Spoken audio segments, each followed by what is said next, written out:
বন্ধুরা আমার, এ যেন নরকুলের এক মর্মান্তিকতা, ক্ষুব্ধ মেজাজি, ভয়ঙ্কর উত্তেজনা মুহূর্ত। সকল সৃষ্টির অনুকূলে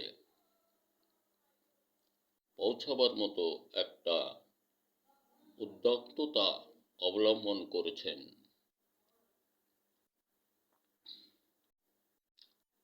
আমাদের দেশ নেত্রী দিদি সহ নরেন্দ্র মোদী। কারণ দুইটা দিক থাকে, একটা প্রতিযোগিতায় প্রতিদ্বন্দ্বী হওয়া, আর একটা হেরে যাওয়া, ঠকে যাওয়া। দুইটাই কিন্তু বিশ্বময় নাম ছড়াবে। এখন আমাদের জন্য সার্বিক বিশ্ব মানবতা কল্যাণের অধিনায়ক বলতে হয় আমাদের দেশ প্রধান ডক্টর ইউনূস সাহেব। আজকে ওনার যোগ্যতার কাছে যে শান্তি শৃঙ্খলার বাণী বিশ্ব সম্মুখে এনে ওনাকে শ্রদ্ধা ভরে সকলেই নিজ নিজ হৃদয় নিভৃতে স্থান দিয়েছেন, এটা প্রতিক্ষণে, প্রতি সেকেন্ড, প্রতি মুহূর্ত সকলেই একটু ভাবলে, ক্ষণ মুহূর্ত ভাবলেই উপলব্ধি করতে পারি আমরা ওনার গুণগানে বিশ্ব আজ নমনীয়তা দেখাচ্ছেন। আর ওই যে বাংলাদেশ অতীত জননেত্রী,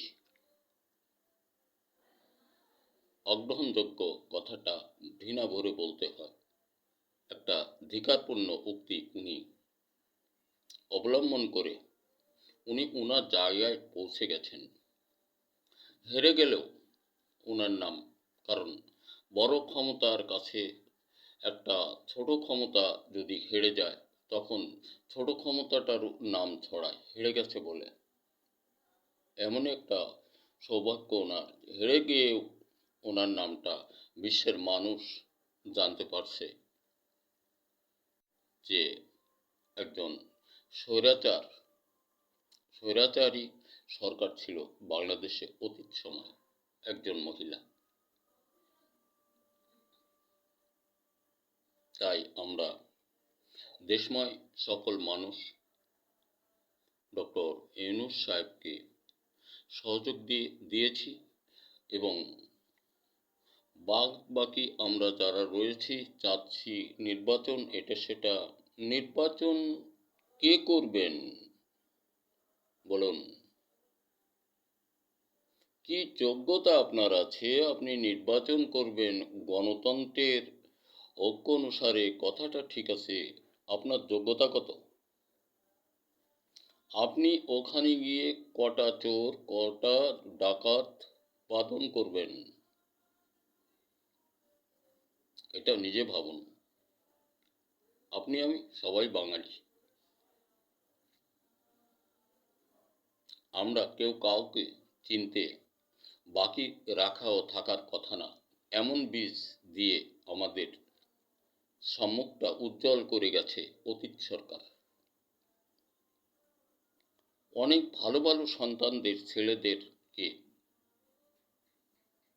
মুক্তি নামে, বিভিন্ন নামে উনি অর্থ আত্মসাৎ করার কৌশল তাদের হাতে তুলে দিয়ে তাদেরকে আসামি করায় নিজে সরিয়েছেন, তাদেরকেও সঙ্গে নিয়ে গেছেন। কিন্তু ওরা বাস্তবেই ভালো ছেলে।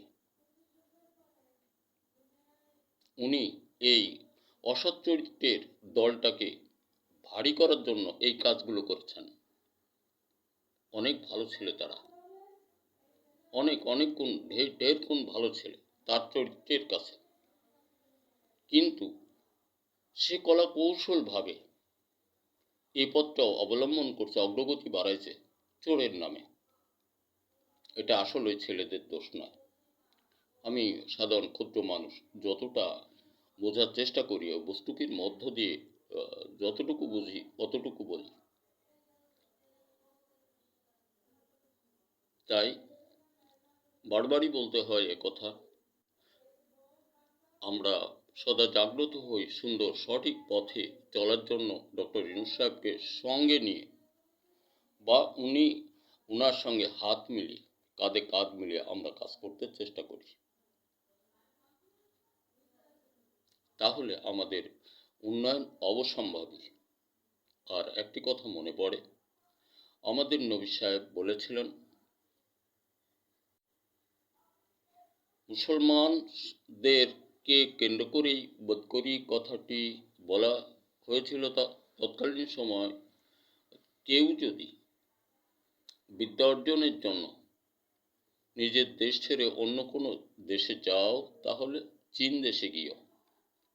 এ কথাটা কেন যেন আমার মধ্যে বারবারই সাড়া জাগে, এবং অতীত দিন থেকে তারাও কিছুটা ভাবলেও ভাবে বাংলাদেশটা, মানে এই দেশটার কথা, ইসলামের কথা, যতটুকু হোক যোগ সহযোগে থাকে, হয়তোবা প্রকাশ করেন না, করতে পারে না বা করে না।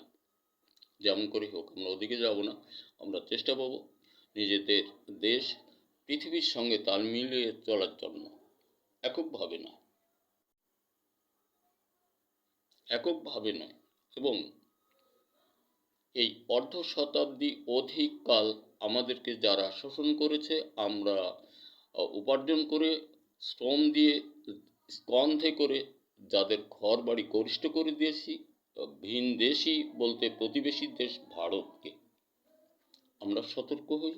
আর ভারতকেও সতর্ক হতে হবে, শত সাবধানতা অবলম্বন করতে হবে, এমন কোনো দেশের মধ্যে আর আগামী দিন না ঢোকেন, তাহলে ভুল হবে। দিন দিন শেষ করেছেন বিশ্ব মানচিত্রের সুখ শান্তি অপহরণ করেছেন শুধু মিথ্যাচার ছাড়া। ভারতের প্রধানমন্ত্রী একটি সঠিক কথা উনি বলেননি বলেই ধারণা তার দেশময় মানুষ এটা প্রমাণ করে, সকল শ্রেণীর মানুষ। কেন এখন ভারতের নামে যে কথাগুলি জানা যাচ্ছে, বাংলাদেশের সরকার প্রধান ডক্টর ইউনূস সাহেব যেটা করছেন, কি হবে শেষ?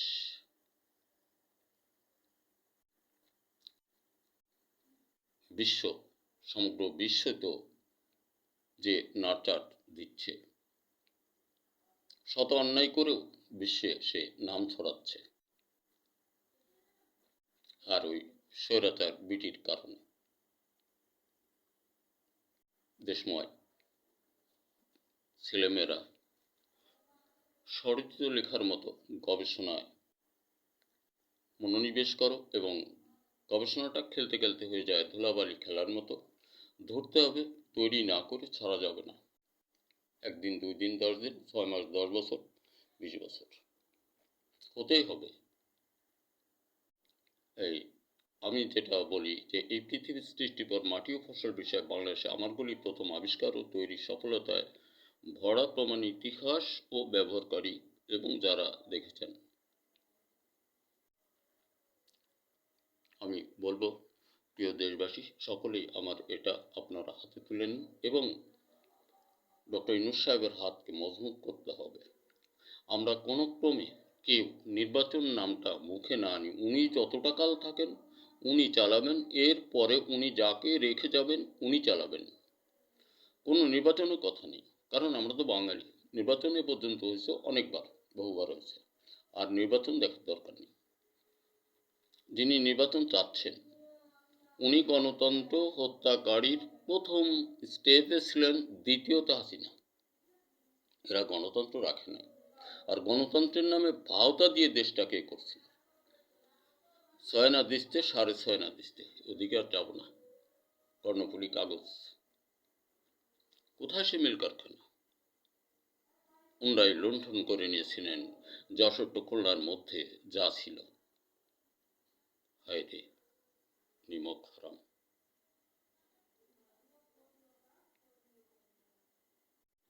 কি বাতি জেলে দিয়েছিলে, আজ বলতে হয় নিমক হারাম।